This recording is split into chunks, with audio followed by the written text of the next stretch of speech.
Can you talk a bit about working across cultures? 'Cause I think that is actually really fascinating, right? Is just how, when you grow up in a certain system, right, you have kind of this idea of how people work. You kind of come into a new area and it's again just going to be different by its nature.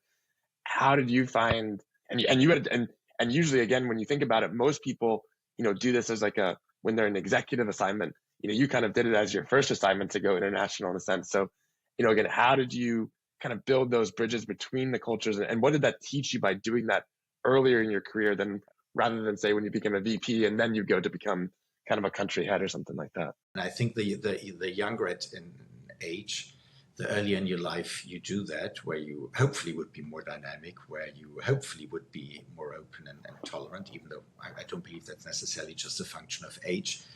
But doing it earlier in your life, it gives you a broader perspective to then choose as you get older, where do you really want to be? What do you really want to do? So my recommendations certainly wouldn't be to wait, but to get out there early on and to get an understanding. If it's not for you, by the end, it's not dramatic, right? It's one flight back home or to a location that you're more familiar with.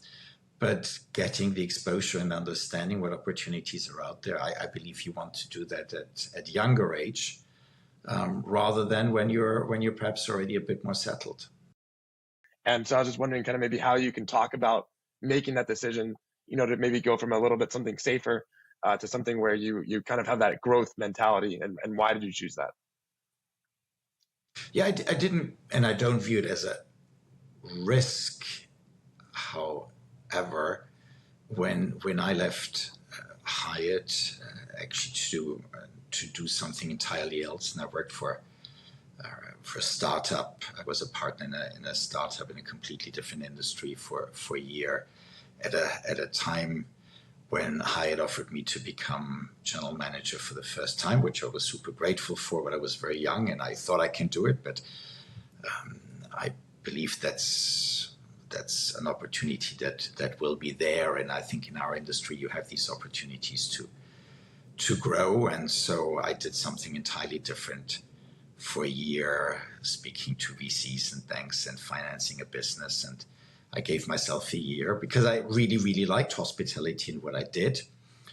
But I thought, well, at this stage, little to lose. Let's give it a try. And if it's so good, if it develops so well that I've got to carry on, then that's good. And if not, I'll be back in hospitality. So that kind of gave me, and I'm personally somebody who believes in loyalty to a certain brand. That doesn't mean you have to work in one and the same company for your entire life.